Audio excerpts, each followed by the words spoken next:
Lantai 42 Gedung Astra Gema adalah sebuah akuarium kaca yang dingin. Tempat ambisi ditempa dan kesalahan tidak pernah dimaafkan. Aroma kopi Arabica mahal bercampur dengan bau pembersih lantai yang steril, menciptakan atmosfer yang mencekam bagi siapapun yang memiliki nama di daftar gaji perusahaan ini. Di tengah hiruk-pikuk persiapan gala dinner tahunan, Aruna Adiwangsa melangkah dengan bunyi hak sepatu stiletto yang mengetuk lantai granit, bagaikan metronom yang berdetak terlalu cepat. Aruna tidak hanya berjalan, ia menginspeksi. Matanya yang tajam dibingkai oleh kacamata berbingkai tipis yang menambah kesan galak, menyapu setiap sudut ruangan. Bagi Aruna, kesempurnaan bukanlah sebuah pilihan, itu adalah standar minimum. Sebagai CEO termuda dalam sejarah label musik legendaris ini, ia telah mengubah seni menjadi angka dan perasaan menjadi efisiensi. Kenapa dekorasi di sayap barat belum selesai? Tanyanya tanpa menoleh pada sekretarisnya yang terengah-engah mengekor di belakang. Vendornya sedikit terlambat, Bu, tapi mereka janji dalam 10 menit. 10 menit dalam industri ini adalah perbedaan antara kontrak $1 miliar dan kebangkrutan, potong Aruna dingin. Jika mereka terlambat 1 detik lagi, potong bayaran mereka 30%. Jangan ada alasan. Bagi Aruna, dunia adalah sebuah mesin besar. Jika satu baut longgar, maka seluruh mesin harus diperiksa. Dan hari ini egonya sedang berada di puncak. Gala malam ini bukan sekadar pesta. Ini adalah panggung pembuktian bahwa di bawah kepemimpinannya, Astra Gema tetap menjadi raja. Meski banyak yang mengkritik bahwa ia telah membunuh jiwa musik demi profit semata, ia menuruni tangga pualam menuju lobi utama, tempat di mana sebuah mahakarya berdiri sebagai pusat perhatian. Sebuah Grand Steinway Model D berwarna hitam legam. Piano itu bukan sekedar instrumen, itu adalah simbol kemewahan perusahaan.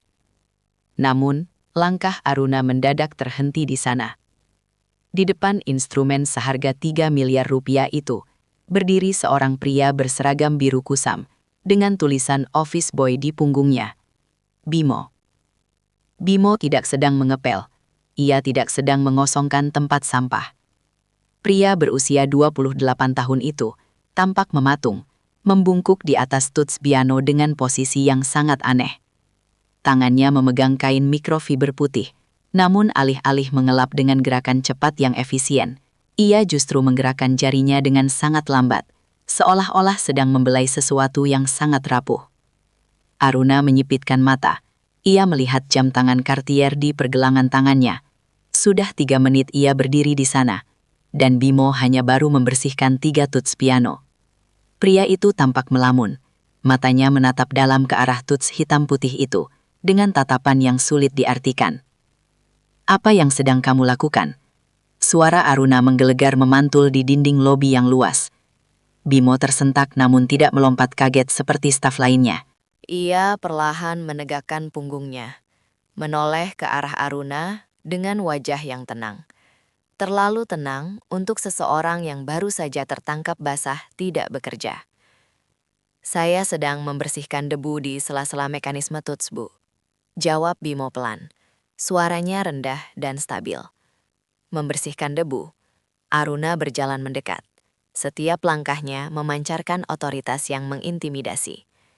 "Saya sudah berdiri di sana selama 3 menit, dan kamu hanya menggosok satu area yang sama. Kamu tahu sekarang jam berapa? Kita punya tamu-tamu VIP yang akan datang dalam hitungan jam, dan kamu malah bermain-main dengan piano ini seolah ini adalah barang antik di museum." "Maaf, Bu, tapi debu mikro di sela tuts ini bisa mempengaruhi responsivitas tuts saat ditekan dengan teknik pianissimo," jelas Bimo dengan nada datar, seolah ia sedang menjelaskan fakta sains yang sederhana. Jika tidak hati-hati, serat kain bisa tersangkut di mekanisme pegasnya. Aruna tertawa sinis, sebuah tawa yang tidak mencapai matanya. Responsivitas piano. Sejak kapan seorang OB belajar tentang teknik piano? Tugasmu adalah membuat barang ini terlihat mengkilap untuk foto, bukan mengkhawatirkan bagaimana cara alat ini berbunyi. Kamu dibayar untuk bergerak cepat, Bimo, bukan untuk menjadi kritikus alat musik. Beberapa staf mulai berhenti dan menonton. Mereka tahu jika Aruna sudah mulai memanggil nama secara spesifik, Itu adalah pertanda buruk. Kamu selalu lambat, Bimo. Lanjut Aruna. Suaranya kini merendah, namun penuh penekanan. Saya menerima laporan dari manajer operasional bahwa kamu butuh waktu 2 jam hanya untuk membersihkan ruang latihan piano, padahal OB lain bisa menyelesaikannya dalam 30 menit. Kamu menghambat ritme kerja perusahaan ini. Saya hanya ingin memastikan setiap instrumen diperlakukan dengan hormat, Bu. Musik dimulai dari alat yang terawat dengan benar. Bimo menjawab, matanya menatap langsung ke mata Aruna. Tidak ada rasa takut di sana. Hanya sebuah ketulusan yang bagi Aruna terlihat seperti pembangkangan. Aruna merasa harga dirinya terusik. Di dunianya, tidak ada yang berani mendebat logikanya. Hormat. Kamu bicara soal hormat sementara kamu sendiri tidak menghormati waktu saya. Kamu adalah beban bagi efisiensi kantorku. Saya tidak butuh orang yang berhati-hati, jika itu artinya malas. Saya butuh orang yang bisa bekerja. Aruna merampas map berisi berkas kontrak pegawai yang dibawa sekretarisnya. Ia membolak-baliknya dengan kasar, hingga menemukan nama Bimo Wardana. Bu Aruna, mungkin kita bisa beri dia peringatan saja. Sekretarisnya mencoba berbisik, namun satu tatapan tajam dari Aruna membungkamnya. Di Astra Gema, tidak ada ruang untuk mediokritas yang bersembunyi di balik alasan artistik, ujar Aruna dingin. Serak. Dengan satu gerakan kasar, Aruna merobek lembaran kontrak kerja Bimo tepat di depan wajah pria itu. Potongan kertas putih itu melayang jatuh, mendarat di atas lantai granit yang tadi dibersihkan Bimo dengan susah payah. Kamu dipecat sekarang juga, ucap Aruna tanpa keraguan sedikitpun. Pergi ke ruang HRD, ambil sisa gaji terakhirmu dan keluar dari gedung ini sebelum gala dinner dimulai.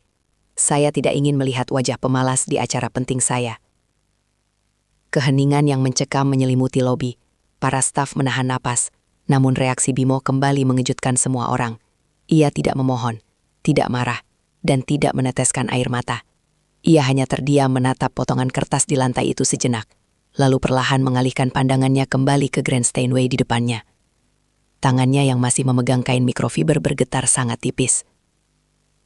Ia mengelus sisi kayu piano itu untuk terakhir kalinya. Sebuah sentuhan perpisahan yang begitu lembut, seolah ia sedang berpamitan pada seorang sahabat lama yang akan ditinggal pergi selamanya. Ada rindu yang mendalam di matanya, sebuah luka lama yang mendadak terbuka kembali. Tanpa sepatah kata pun, Bimo melepaskan kartu identitas yang menggantung di lehernya. Ia meletakkannya dengan rapi di atas tutup piano yang tertutup, bukan di lantai, karena ia terlalu menghormati permukaan kayu mahoni itu. Ia membungkuk kecil, sebuah gestur formal yang terasa terlalu elegan untuk seorang OB. Lalu berbalik dan berjalan menuju pintu keluar dengan langkah yang tenang namun berat. Aruna memperhatikan punggung pria itu yang menjauh, merasakan kemenangan kecil yang anehnya terasa hambar. Ia tidak tahu bahwa dengan mengusir pria lambat itu, ia baru saja membuang satu-satunya orang yang bisa menyelamatkan reputasinya beberapa jam dari sekarang. Ia tidak tahu bahwa retakan di menara kacanya baru saja dimulai. Kembali bekerja, teriaknya pada staf yang menonton. Pastikan piano itu mengkilap, dan kali ini lakukan dengan cepat. Ia berbalik, berjalan menuju lift dengan dagu terangkat, sama sekali tidak menyadari bahwa simfoni kejatuhannya sudah mulai dimainkan. Lampu kristal di Grand Ballroom Hotel Daimani berpendar keemasan, memantulkan kemewahan yang hanya bisa dibeli dengan kekuasaan dan ambisi. Malam ini, Astra Gema bukan sekadar mengadakan pesta, mereka sedang memamerkan kejayaan. Karpet merah membentang panjang, menyambut deretan mobil mewah yang menurunkan para taipan industri, kritikus musik bertangan dingin, dan investor global yang memegang kunci masa depan label tersebut. Di tengah kerumunan yang berkilauan itu, Aruna Adiwangsa tampak seperti ratu yang tak tergoyahkan. Gaun emerald sutranya memeluk tubuh dengan sempurna. Wajahnya dipoles riasan yang tegas, memancarkan aura otoritas. Namun di balik senyum profesional yang ia berikan kepada setiap fotografer, jemari Aruna mencengkram gelas sampahnya dengan sangat kuat, hingga buku-buku jarinya memutih. Malam yang luar biasa Aruna. Sapa Pak Baskoro, investor utama yang memimpin konsorsium perbankan. Saya sangat menantikan penampilan Adrian malam ini. Rachmaninov Piano Concerto nomor 3 adalah karya favorit mendiang istri saya. Jika labelmu bisa membawakan itu dengan sempurna, anggap saja kontrak pendanaan ekspansi Asia Pasifik sudah berada di atas mejamu besok pagi. Aruna tersenyum manis, menyembunyikan debaran jantung yang mulai tidak beraturan. Adrian adalah yang terbaik di generasinya, Pak Baskoro. Dia tidak akan mengecewakan Anda. Namun tepat saat Aruna berbalik untuk menuju belakang panggung, ponsel di tas tangannya bergetar tanpa henti. Itu adalah manajer Adrian. Aruna melangkah cepat menuju lorong yang lebih sepi dan mengangkat telepon dengan nada tajam. Adrian harus sudah di green room sekarang. Di mana dia? Suara di seberang sana tidak terdengar seperti biasanya. Suara itu gemetar, penuh isak tangis, dan deru sirina yang memekakkan telinga. Bu Aruna, terjadi kecelakaan beruntun di tol arah bandara. Mobil Adrian, mobilnya hancur dihantam truk dari belakang. Dia sedang dilarikan ke rumah sakit sekarang. Apa? Tangannya, mereka bilang ada kemungkinan saraf tangannya rusak parah. Dunia Aruna seolah berhenti berputar. Gelas sampahnya di tangannya hampir terlepas. Tidak bisa sekarang. Adrian adalah bintang utama malam ini. Dia harus tampil. Dia tidak bisa bergerak, Bu. Dia tidak sadarkan diri. Aruna menutup telepon dengan tangan gemetar. Oksigen di lorong itu tiba-tiba terasa menipis. Ini bukan sekedar kecelakaan artis. Ini adalah kecelakaan karirnya. Investor tidak akan peduli pada alasan medis. Di mata mereka, kegagalan menyediakan penampil utama adalah bukti ketidakmampuan manajemen. Janji pendanaan ratusan juta dolar itu bisa menguap dalam hitungan menit. Cari pengganti sekarang. Teriaknya kepada asistennya, membuat beberapa staf di belakang panggung tersentak. Bu, ini Rachmaninov nomor 3. Itu adalah salah satu komposisi piano tersulit di dunia. Sahut asistennya dengan wajah pucat. Pianis orkestra kita hanya sanggup memainkan bagian pengiringnya. Tidak ada yang bisa mempelajari bagian solonya dalam waktu 15 menit.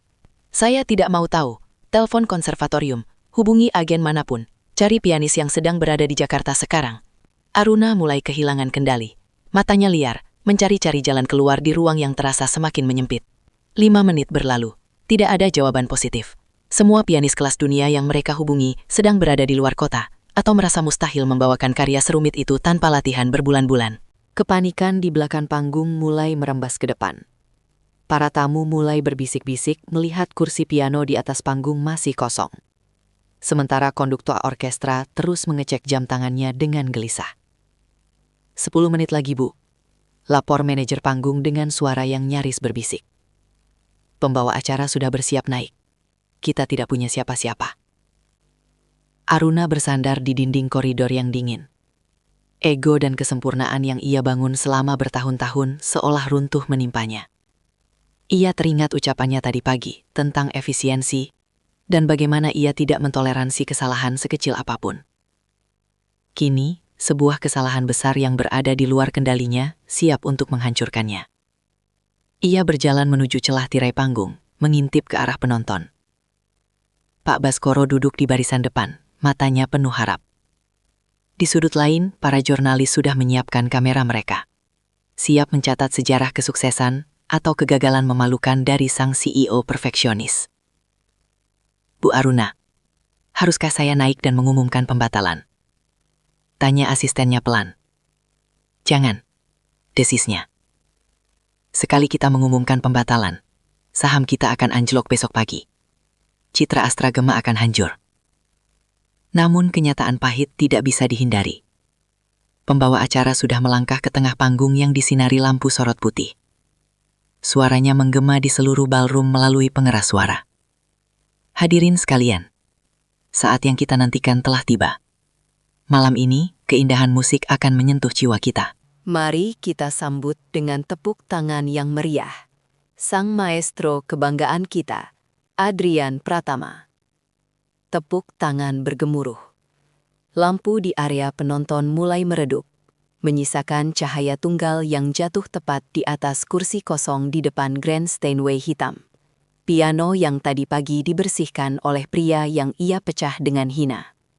Aruna berdiri mematung di balik tirai hitam yang berat.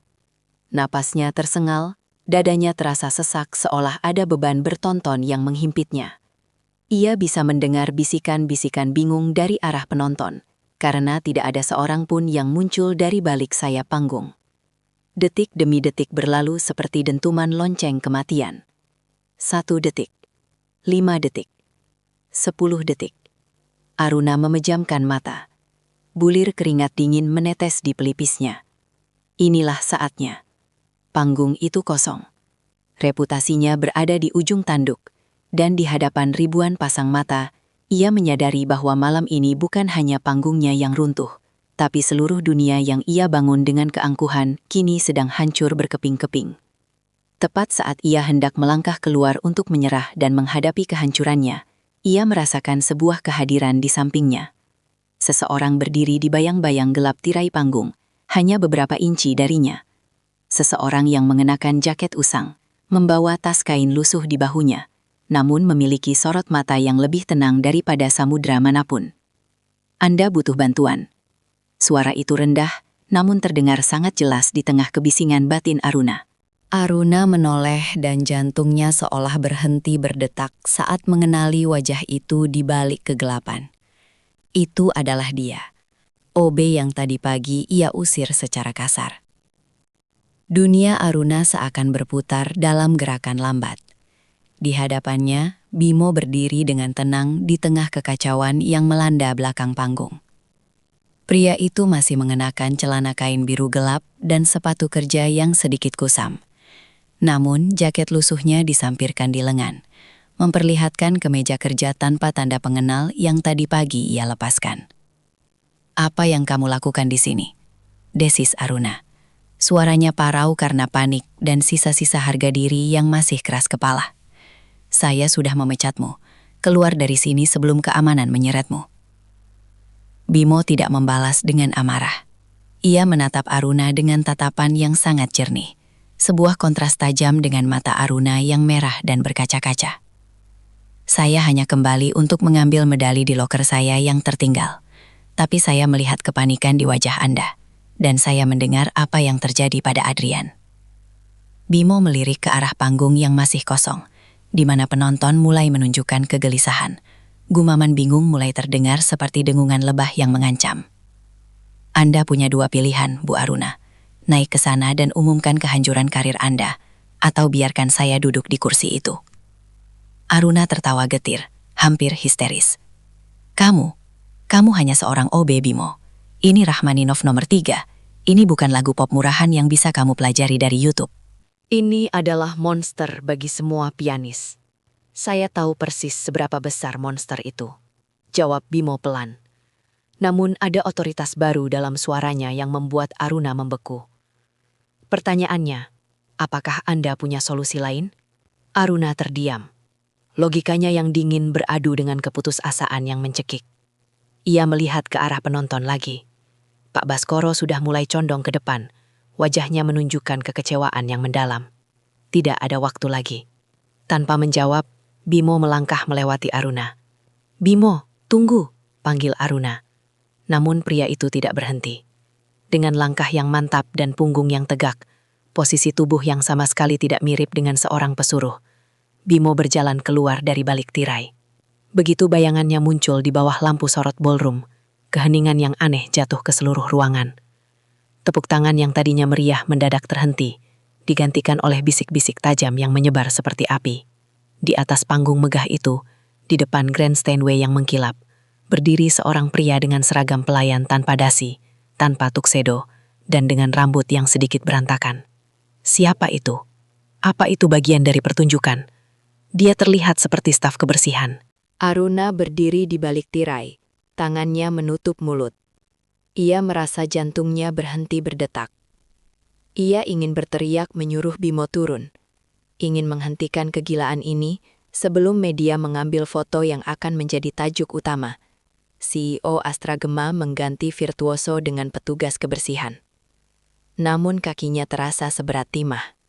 Bimo tidak mempedulikan tatapan menghina atau tawa tertahan dari barisan kursi VIP. Ia duduk di kursi piano, menyesuaikan jaraknya dengan ketelitian yang sama seperti saat ia membersihkan debu tadi pagi. Ia menghembuskan napas panjang, menutup matanya sejenak, dan meletakkan jemarinya di atas tuts hitam putih itu. Lalu ia mulai bermain. Bukan sebuah dentuman keras yang terdengar, melainkan sebuah melodi pembuka yang sangat halus, merayap masuk ke telinga setiap orang seperti bisikan rahasia. Itu adalah tema utama Rachmaninov yang legendaris. Namun di tangan Bimo, melodi itu terdengar berbeda. Ada kesedihan yang begitu murni, sebuah kejujuran emosional yang seolah-olah piano itu sendiri sedang menangis. Aruna tersentak. Ia adalah seorang ahli musik. Ia telah mendengar ribuan pianis, namun ia belum pernah mendengar nada seperti ini. Suara piano itu tidak lagi terdengar seperti mesin yang dipukul, melainkan seperti suara manusia. Begitu bagian kadensa yang sangat teknis dimulai, jemari Bimo berubah menjadi bayangan yang bergerak secepat kilat. Ia menaklukkan deretan nada sulit yang sering membuat pianis profesional berkeringat dingin dengan kemudahan yang hampir tidak masuk akal. Tubuhnya tidak lagi terlihat kaku. Ia menyatu dengan piano itu. Setiap gerakan bahunya, setiap ayunan kepalanya, mencerminkan seorang maestro yang sedang berada di puncak kekuasaannya. Seluruh ballroom mendadak hening, benar-benar hening. Tidak ada lagi bisikan, tidak ada suara denting gelas. Bahkan para pelayan berhenti bergerak di pintu masuk. Mereka semua tersihir oleh energi yang meledak dari panggung. Aruna merasa lututnya lemas. Ia bersandar pada tiang penyangga tirai. Air mata yang tadi tertahan kini jatuh tanpa ia sadari. Ia melihat Bimo, pria yang ia hina, pria yang ia anggap tidak berguna karena terlalu lambat, sedang menciptakan badai emosi yang belum pernah ia saksikan seumur hidupnya. Di bawah lampu sorot, seragam OB yang dikenakan Bimo tidak lagi terlihat lusuh. Sebaliknya, kesederhanaan pakaiannya justru membuat kejeniusannya terlihat lebih menyilaukan. Ia tidak butuh tuxedo mewah atau pengumuman nama yang besar. Musiknya berbicara lebih keras dari gelar apapun. Penonton mulai menyadari bahwa mereka tidak sedang melihat seorang pengganti darurat. Mereka sedang menyaksikan sebuah mukjizat. Pak Baskoro duduk terpaku, matanya tidak berkedip, mulutnya sedikit terbuka karena takjub. Bimo baru saja memainkan bagian yang paling emosional, di mana melodi melonjak ke titik tertinggi sebelum jatuh ke dalam keheningan yang dramatis. Saat itulah Aruna menyadarinya. Gerakan tangan Bimo, cara dia menekan pedal, dan intensitas tatapannya. Itu bukan hanya bakat. Itu adalah kejeniusan yang lahir dari penderitaan yang dalam. Aruna teringat kembali pada potongan-potongan kabar burung bertahun-tahun lalu tentang seorang anak ajaib yang menghilang setelah sebuah tragedi besar. Dan di sana, di atas panggungnya, bayangan itu telah kembali. Dia bukan sekadar UB, bisik Aruna pada dirinya sendiri. Suaranya gemetar oleh penyesalan yang terlambat. Dia adalah sang musik itu sendiri.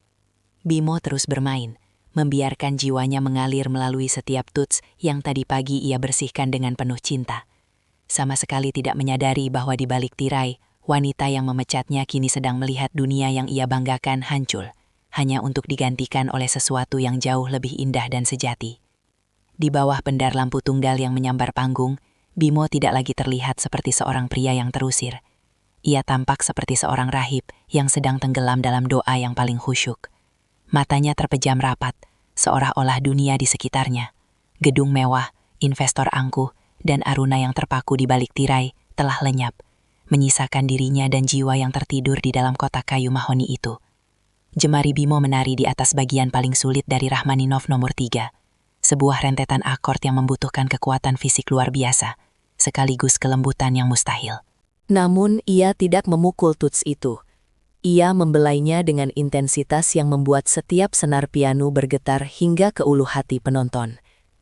Di balik tirai, Aruna merasakan sebuah ingatan yang terkubur mulai menyeruak naik ke permukaan.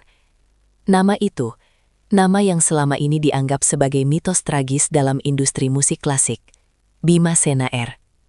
Bibirnya bergetar. Ingatan itu menghantamnya seperti ombak besar. 5 tahun lalu, dunia musik internasional dikejutkan oleh hilangnya Bhimasena R, sang virtuoso muda yang memenangkan kompetisi Chopin di usia 19 tahun. Ia adalah pianis yang disebut-sebut hanya muncul sekali dalam 1 abad.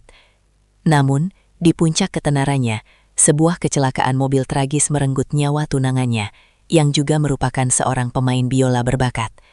Sejak malam itu, Bhimasena menghancurkan kontrak-kontrak mewahnya, membakar partitur aslinya dan menghilang tanpa jejak.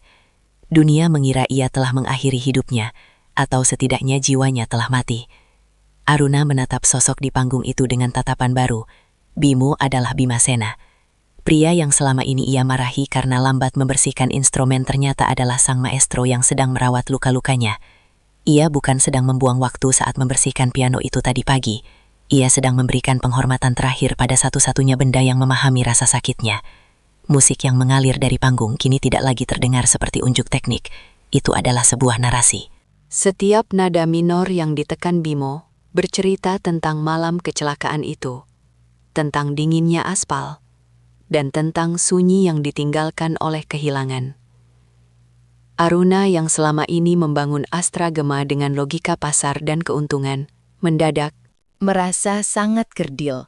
Selama ini ia menjual musik sebagai komoditas.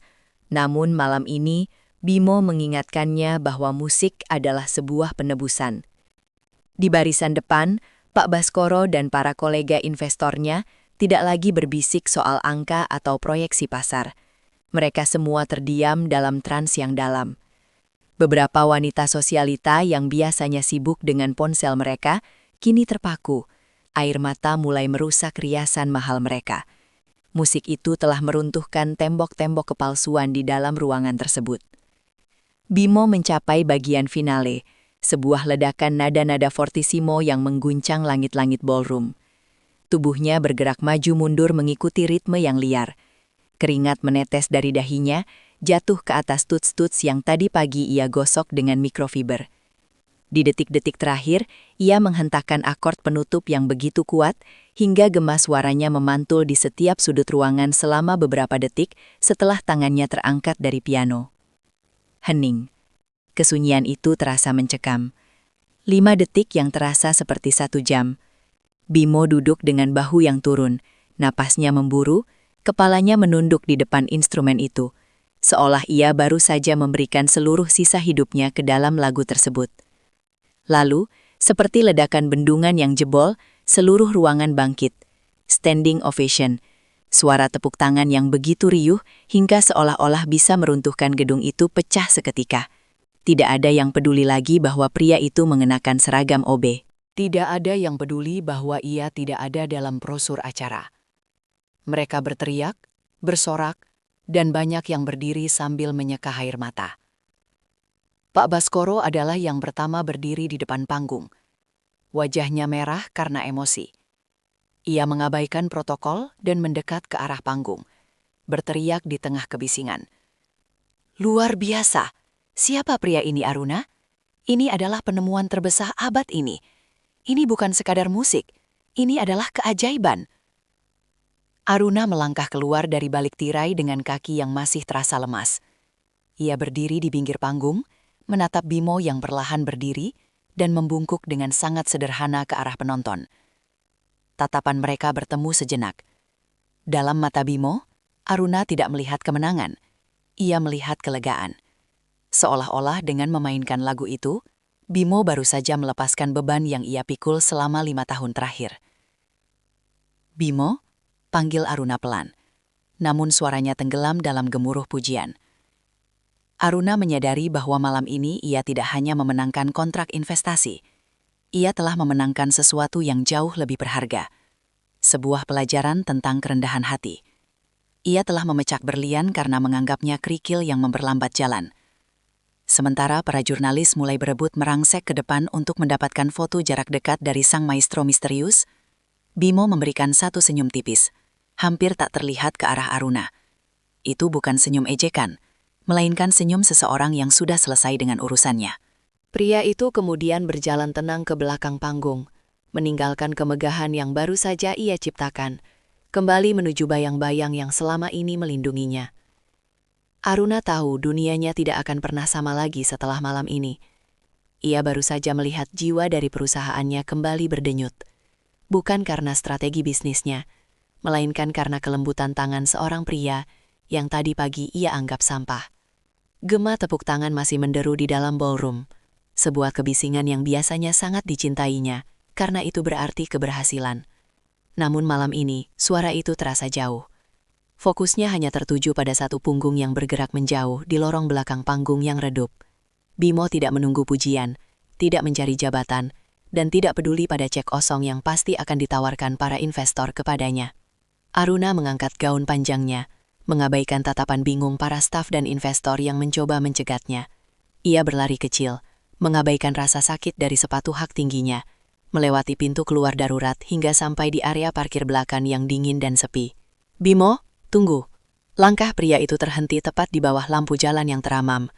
Ia masih memegang tas kain lusuhnya.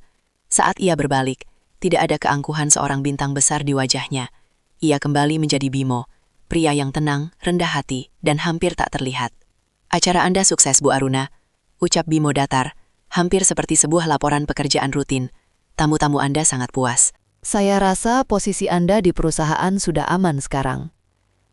Aruna terengah-engah. Dadanya sesak bukan karena lelah berlari, melainkan karena rasa malu yang membakar hatinya. "Berhenti bicara soal perusahaan, Bimo. Berhenti bicara soal saya." Aruna melangkah mendekat, matanya berkaca-kaca. Saya datang untuk meminta maaf, bukan sebagai CEO, tapi sebagai manusia yang buta."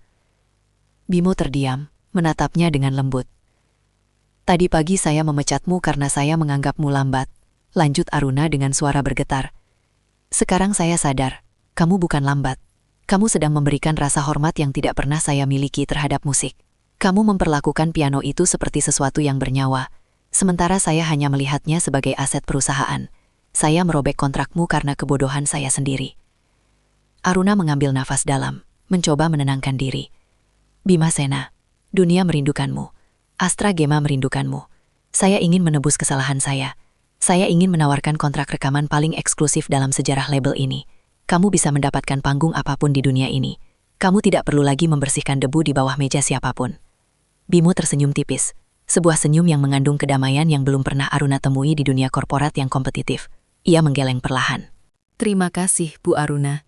Tapi tawaran itu adalah alasan kenapa saya pergi 5 tahun lalu, jawab Bimo tenang.